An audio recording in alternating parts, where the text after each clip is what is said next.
billionaire diagnosed with a terminal illness stood in front of the mirror, shaving his head in preparation for brain surgery. He had immense wealth. Even the hospital he was in belonged to him. But when he needed companionship the most, he was completely alone. The only person who stuck around was his personal assistant, who seemed more concerned with discussing how his estate would be divided after his death. Fortunately, the surgery was a success. The doctor told him they'd done all they could. From now on, it was up to him. Faced with death, wealth suddenly felt powerless. What mattered more now was the warmth of human connection. In the hospital bed next to his was a man named Carter. Every day, Carter's wife brought him meals and medication, and his son would visit to tell him how much his grandson missed him and wanted him to get better soon. Edward felt envious, though he never admitted it, instead choosing to mask it with sarcasm directed at Carter. Carter didn't respond to any of it. He simply kept reading his book. He was a mechanic by trade, but his love for books had made him a walking encyclopedia. Not long after, Edward's condition worsened. He was constantly vomiting and growing weaker. As both men battled their pain, they began to grow closer in their shared suffering. They started taking walks together and having long conversations about their illnesses, about life. What began as mutual annoyance slowly turned into a genuine friendship. Then one day, the doctor delivered devastating news. Edward had 6 months to live, and Carter possibly less than a year.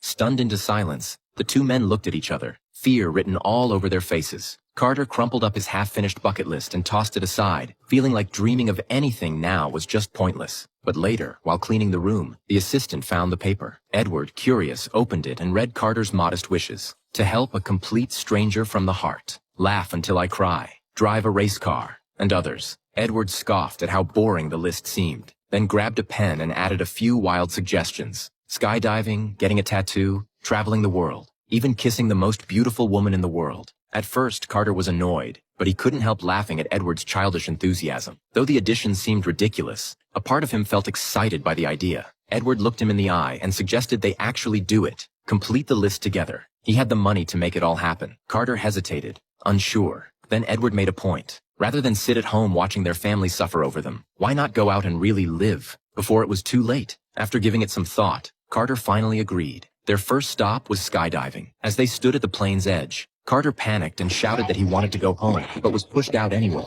Edward followed, intentionally delaying his parachute to scare his instructor half to death. Both landed safely, checking off their first wish. Next was getting a tattoo. Edward chose a phoenix and urged Carter to get one too, but Carter refused, saying he didn't want to mark the body his parents gave him. Then came the race car. Edward bought Carter his dream car, a Mustang GT 350. They suited up in racing gear and hit the track. Carter, who'd spent his life fixing cars, had never owned one like this. Now he finally got to feel what it was like.